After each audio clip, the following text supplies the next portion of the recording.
अस्सलाम वालेकुम रहमतुल्लाहि व बरकातुहू। दोस्तों, आज 4 अगस्त और मंगल का दिन है। सऊदी अरब की फटाफट बड़ी खबरों में आपका स्वागत है। मैं हूं साकिब मिर्ज़ा और आप देख रहे हैं गल्फ लाइव।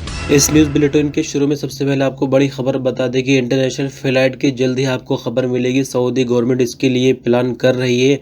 आपकी जानकारी के लिए बता दूं कि फ़्लाइट जाने के लिए तो कोई प्रॉब्लम नहीं है, आपको पता ही होगा, लेकिन आने के लिए यानी आने वाले वक्त में जैसे ही फ़्लाइट का ऑपरेशन शुरू होगा, कोरोना अभी पूरी दुनिया से ख़त्म नहीं हो रहा है, धीरे धीरे ही ख़त्म होगा। सऊदी अरब ने काफ़ी हद तक कंट्रोल इस पर पा लिया है, लेकिन सऊदी गवर्नमेंट एक प्लान तैयार कर रही है जिसका नाम होगा सेफ़ रिटर्न। इसमें होगा ये कि कुत्तों को ट्रेनिंग दी जा रही है।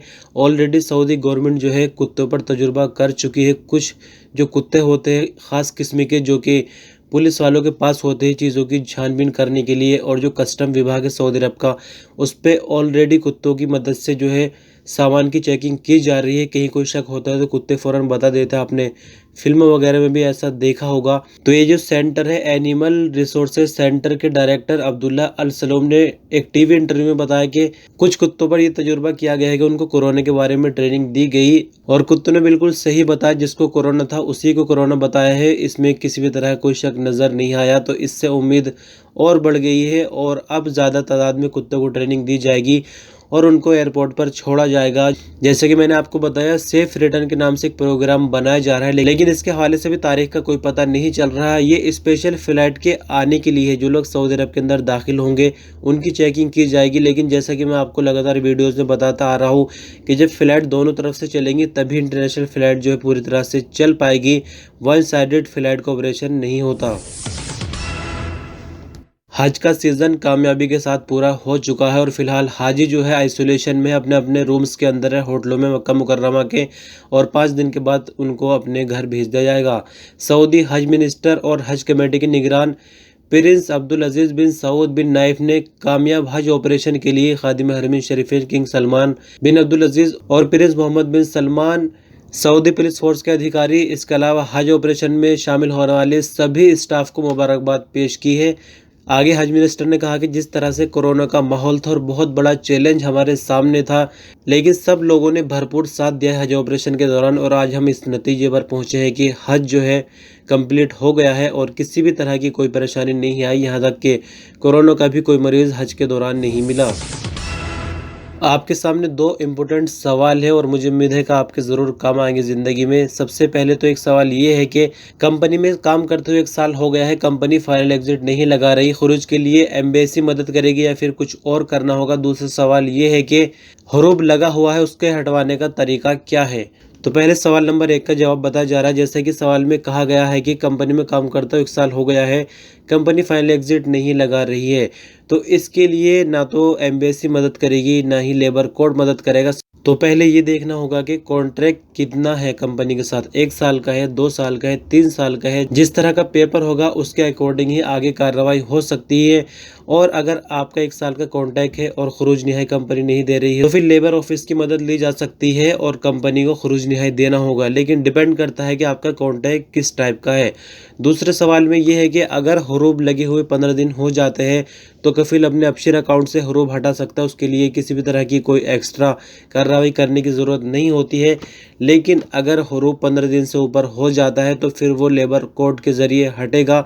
फिर कफिल को प्रूव करना होगा कि मैंने हरूब क्यों लगाया था, क्योंकि हरूब लगाना कोई छोटी मोटी चीज़ नहीं होती सऊदी अरब में। लेकिन 15 दिन का टाइम इसलिए दिया जाता है कि हो सकता है कुछ थोड़ा बहुत झगड़ा हुआ हो कफिल के और जो वर्कर होता है उसके बीच में, तो 15 दिन के अंदर वापस ले लो। लेकिन 15 दिन अगर गुजर जाते हैं तो फिर मामला लेबर ऑफिस में पहुंच जाता है, जहां पर कफिल को ये साबित करना होगा कि मैं बिल्कुल ठीक था और ये वजह थी हरूब लगाने की, तब हरूब वापस हो सकता है। अदरवाइज़ कोई और तरीका बिल्कुल भी नहीं है। इस तस्वीर में देखिए एक वर्कर है जो कि फुटपाथ पर बिस्तर बिछाकर सो रहा है रात के वक्त में। ऐसा इसलिए है कि ये सऊदी इलेक्ट्रिसिटी कंपनी में काम करता है और इसके आसपास कुछ ऐसा काम चल रहा था, यानी कोई कीमती सामान या फिर कोई कीमती चीज़ थी जिसकी देखरेख करने के लिए कंपनी ने इसको इधर रहने के लिए बोला था रात में। लेकिन होता यह है कि किसी बंदे ने इसकी फ़ोटो खींचकर सोशल मीडिया पर डाल दी और काफ़ी ज़्यादा वायरल हो गई तस्वीर, और इस पर मिनिस्ट्री ऑफ लेबर, जिसका पुराना नाम था, नया नाम मिनिस्ट्री ऑफ ह्यूमन रिसोर्सेज है, उसको एक्शन लेना पड़ा और बिजली कंपनी को जो है तलब कर लिया, लेकिन कोई जुर्माना वगैरह नहीं लगाया। फिलहाल ये कहा कि आगे से इस तरह की कार्रवाई देखने को ना मिले। अगर कहीं ऐसा सीन बन जाता है कि बंदे को रोकना है खुले में, तो उसके लिए कोई कंटेनर वगैरह का इंतजाम करना है। इस तरह से फुटपाथ पर किसी भी बंदे को सोने के लिए कोई कंपनी मजबूर नहीं कर सकती। सऊदी अरब में कोरोना तकरीबन अपने आखिरी मरहले में चल रहा है। अगर बीते कुछ दिनों की रिपोर्ट के आंकड़े देखे जाए तो फिलहाल मैं आपको बताऊं, बीते दिन 1258 नए केस आए हैं, 1972 नई रिकवरी है, 32 नई मौतें हुई है। 2,80,093 कोरोना के कुल केस सऊदी अरब में हो चुके हैं। 2,42,053 कुल रिकवरी हो चुकी है सऊदी अरब में, जबकि 2,949 मरने वालों की तादाद है। 35,091 एक्टिव केस है कोरोना के, जिनमें से 2,017 की हालत काफ़ी नाजुक है, जिनको आईसीयू में रखा गया है। मक्का मुकर्रमा में हज सीज़न के दौरान काफ़ी तरह की एक्स्ट्रा तैयारियां की जाती हैं, जैसे कि हाजियों का रश काफ़ी ज़्यादा होता है, लेकिन इस बार तो लिमिटेड ही हज हुआ है। लेकिन इसके बावजूद भी सऊदी नेशनल वाटर कंपनी का कहना है कि इस साल हज सीज़न में मक्का मुकर्रमा और मशार मुक़द्दसा में 70 लाख क्यूबिक मीटर से ज़्यादा पानी सप्लाई किया गया है। नेशनल वाटर कंपनी ने कहा कि किसी भी तरह की कोई किल्लत पानी के हवाले से नहीं आई है, हमने काफ़ी ज़्यादा तादाद में पानी का इंतज़ाम कर रखा था। दूसरी तरफ आपको बता दें कि किंग अब्दुल्ला जमजम प्लांट की तरफ से हज के दिनों के दौरान 5 लीटर वाली 12 लाख आब जमजम की बोतलें हाजियों में जो है बांटी गई है। इसी के साथ एसटीसी ने बताया है कि मीना मुजदलफा अराफात में 5G की कवरेज 119% तक बढ़ा दी गई थी हज के दौरान, ताकि तमाम हाजी जो है उनके हज मौसम के दौरान 5G की सर्विस मिलती रहे और किसी भी तरह से नेटवर्क में कोई प्रॉब्लम ना आए। हालांकि ये सब तैयारियां नाकाफ़ी है, जैसे कि 25 लाख हाजी हर साल आते हैं, लेकिन जब हाजी ज़्यादा संख्या में आएंगे तो फिर इंतज़ाम भी ज़्यादा किए जाते हैं। फिलहाल इस बार हज कामयाब रहा, किसी भी तरह की कोई किल्लत सामने नहीं आई।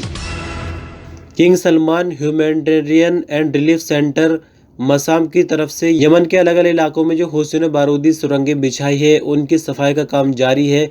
बात करते हैं अगर जुलाई के आखिरी हफ्ते की, तो 1327 बारूदी सुरंगें जुलाई के आखिरी हफ्ते में साफ कर दी गई है। आपको बता दें कि इनमें से एक सुरंग इतनी खतरनाक थी जो इंसान की मौत के लिए खासकर बनाई गई थी। इस सुरंग के ऊपर से जैसे कोई इंसान गुजरता, यानी वजन इसके ऊपर महसूस होता सुरंग पे, तो अपना आप धमाका हो जाता और ऊपर से गुजरने वाले की मौत हो जाती। साथ ही आपको बताएं कि 96 ऐसी सुरंगें थी जो हैवी मशीनें यानी टैंकों और बख्तरबंद गाड़ियों की तबाही के लिए बनाई गई थी। तस्वीरों के माध्यम से आप देख सकते हैं सुरंगें किस तरह की होती है। जमीन के अंदर काफ़ी भारी तादाद में बारूद भरा जाता है और जैसे कोई ऊपर से गुजरते ही फौरन फट जाती है। इस ऑपरेशन के शुरू से अब तक अगर बात करते हैं तो 1,77,637 सुरंगें साफ की जा चुकी है सऊदी अरब की तरफ से। जैसे कि आपको पता है कोरोना का माहौल है और हज जो है कामयाबी के साथ पूरा हो गया है, लेकिन ऐसे ही पूरा नहीं हुआ, काफ़ी तरह की तैयारियां अंदरूनी सतह से भी की गई है। आपको बता दें कि इस बार जो अहराम हाजियों के लिए इस्तेमाल किया गया है, मिनिस्ट्री ऑफ हज ने बताया है कि वो एक ख़ास तरह का अहराम था जो पहले कभी इस्तेमाल नहीं किया गया। इसके अंदर बैक्टीरिया जमा नहीं हो सकते थे। सऊदी शहरी हमद अल यामी ने इस तरह के अहराम की खोज की है और पहली बार हज के लिए इस अहराम को इस्तेमाल किया गया है, जैसे कि कोरोना का माहौल था। इस अहराम की एक खासियत यह भी है कि ये 100% कॉटन से बना हुआ है, जिसे 90 बार से ज़्यादा धोकर इस्तेमाल किया जा सकता है। साथ ही इस अहराम को इंटरनेशनल सर्टिफिकेट भी मिला हुआ है क्वालिटी के हिसाब से। खादिम हरमैन शरीफैन किंग सलमान बिन अब्दुल अजीज से ब्रिटेन के क्राउन प्रिंस चार्ल्स ने टेलीफोन पर कांटेक्ट करके उनके कामयाब ऑपरेशन और ईद उल अजहा की मुबारकबाद पेश की। सऊदी प्रेस एजेंसी के मुताबिक प्रिंस चार्ल्स ने किंग सलमान बिन अब्दुल अजीज से टेलीफोन पर G20 और उसकी लीडरशिप के साथ साथ कोरोना पर सऊदी अरब के कंट्रोल पाने को लेकर जो भी कदम सऊदी अरब ने उठाए हैं उसकी काफ़ी सारी तारीफें की है। किंग सलमान बिन अब्दुल अजीज ने भी ब्रिटेन के क्राउन प्रिंस के द्वारा इन एहसासों का शुक्रिया अदा किया। और खबरों के अंत में आपको दिखाएंगे सऊदी अरब में एक टीचर का टैलेंट। सऊदी अरब के शहर मक्का मुकर्रमा में एक स्कूल टीचर ने गाड़ियों के जो खराब टायर होते हैं उनसे किस तरह के डिजाइन बनाए हैं, आप देख सकते हैं तस्वीरों के माध्यम से। दरअसल ये फाइन आर्ट के टीचर है और जैसा कि लॉकडाउन का सिलसिला चल रहा है, अभी भी स्कूल के हवाले से अगर देखा जाए तो स्कूल पूरी तरह से बंद है पिछले कई महीनों से। तो इन्होंने खाली वक्त का फायदा उठाते हुए टायरों से नए नए डिजाइन बनाए और उनको घर में सजा दिया। साथ ही आप तस्वीरों में देख सकते हैं कि पानी की बोतलों से भी इन्होंने काफी अच्छे डिजाइन बनाए हैं जिससे दीवार को सजा रखा है। तो इस तरह से खबरों का सिलसिला दोस्तों बस यही खत्म होता है। आपने अपना कीमती वक्त दिया और वीडियो पर अंत तक बने रहे इसके लिए शुक्रिया। अल्लाह हाफिज।